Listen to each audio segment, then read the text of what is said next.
Hello, this is Barney with Russell Real Estate, and today I wanted to go over a couple of articles just because I've had a lot of people reach out to me over the past few days regarding Fannie Mae and Freddie Mac's loan level price adjustment matrix, and a lot of headlines and some photos and stuff on social media are going around that are making this out to be probably a little worse than it actually is. I do want to dispel a couple of myths, and that's why I'm making this video. I'm not going to get into the politics of it just because I don't think that this is the appropriate medium for that, but just wanted to go over two articles. The first one's from Reason.com. Title here is Borrowers with High Credit Scores Penalized Under New Federal Mortgage Fee Plan.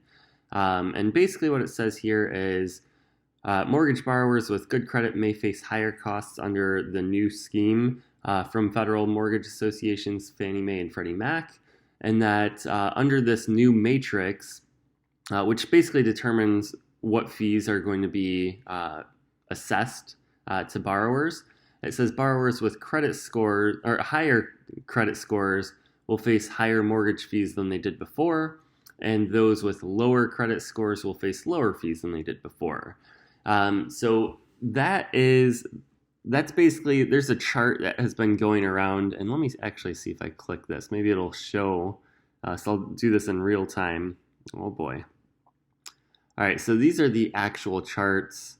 I'm not going to go over this right now, but essentially there was a chart previously that showed what the old loan level pricing terms were versus what the new loan level pricing terms are. And essentially, it was showing the differences between them. And in there, it was showing that low credit score borrowers were seeing fewer fees. So it was seen as a positive. It was in green. And then high credit score borrowers, particularly those with putting like 15 to 20% down for their down payment, were facing the stiffest penalties essentially because they were seeing higher fees than they did before. So that chart that I'm referring to was basically just showing the differences between what was being used and what will be used from May 1st forward. So it was made to look like low credit score borrowers were actually paying less than high credit score borrowers, but that's not the case. So essentially, the only thing that's happening is that the gap is decreasing from what high credit score borrowers were paying because they were getting a much better rate before, and now they're just getting a slightly better rate than low credit score borrowers. So basically, that fee, you could either pay an upfront fee, to my understanding, or you can basically roll it into a mortgage or into your interest rate and pay it over the life of the loan. Of course, with a higher interest rate, I'm assuming you're paying much more than just paying that upfront fee. But this article uses the example that for a $400,000 loan with a 6% mortgage rate, you might be paying an extra $40 per month if you are one of those good credit score borrowers there. So an extra $500 per year. And essentially why people are getting so upset over that, the first reason was that chart that I was describing really being misleading and saying that high credit score borrowers were paying less or paying more than low credit score borrowers. Again, they're still paying less than them. They're just that gap is shrinking. But essentially why people are upset now is that they feel that those high credit score buyers are essentially subsidizing the risk that comes with lending to people that either don't have as much money, so they don't have as much of a down payment, or they have a lower credit score. Because ultimately, if you have less skin in the game, meaning somebody who puts down 3.5% as a down payment, the loan to value ratio there is 96.5% that is being financed by the lender. And say the market goes down, which I don't think it will here in Northeast Ohio, but if they have to foreclose on that property, they're probably going to actually lose money, that lender is.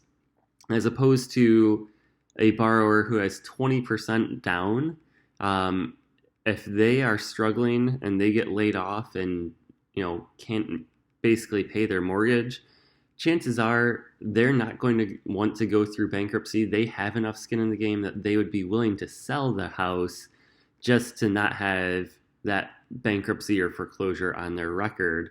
Whereas if you only have 3.5%, you might not have enough money to basically bring to the closing table to walk away from that house then. So that's why they go through bankruptcy then. So what this says here is, under the new rules, high credit buyers with scores ranging from 680 to above 780 will see a spike in their mortgage costs, with applicants who place 15 to 20% down experiencing the biggest increase in fees than before. So that's where people are upset, because they're like, hey, I'm paying my bills on time. I'm doing everything right. I'm even saving up to put down 15 to 20% down for your down payment. And for some reason, I have to pay more now than I did last year, while somebody with a low credit score is going to pay less than they did last year. And then you also have basically the Biden administration and the FHFA. They're the ones that have pushed this, and they also decreased the mortgage insurance premium (MIP) for FHA borrowers, where basically they're trying to make it more affordable for people to get into home ownership. So this is going to help primarily, or in theory, it's going to help low-income borrowers, low credit score borrowers, who are most likely going to be first-time homebuyers and buying your starter homes. So that's the theory. Newsweek has a more clickbaity title: Biden raises costs for homebuyers with good credit to help risky borrowers. There's some partial truth there for sure, but definitely trying to get some more clicks there, I would say. But where I think they're actually mistaken, and basically I just think it's short-sighted, is that a lot of the people that are going to be hurt by this are going to be middle-class America, and it's still going to be people who maybe they are renters and they're looking to buy their first house, but they're just a good credit score. They've been saving for a while to put down 20% or 10%, 15, whatever. They are not going to be able to be qualified for as much of a house as they would have previously. And again, it's not anything crazy. This one says it could basically change by $60 or a little over $60 a month. But still, when you're adding costs to those buyers, they eventually will start looking in a slightly lower price point.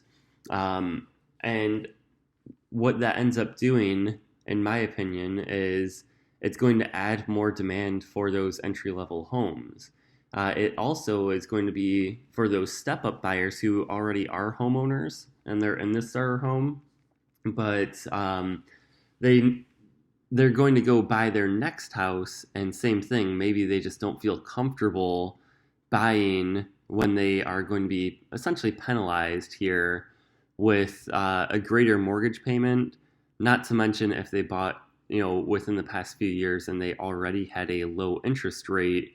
There's the mortgage rate lockdown phrase, where people are already disincentivized to move because they have a 3% interest rate, and interest rates now are in the sixes.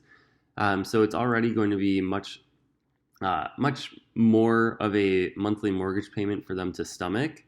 And then when you add on these extra fees, and it's going to cost an additional $60 per month after they basically just doubled their mortgage payment, those people in the starter homes might be more interested or more inclined to stay at their house.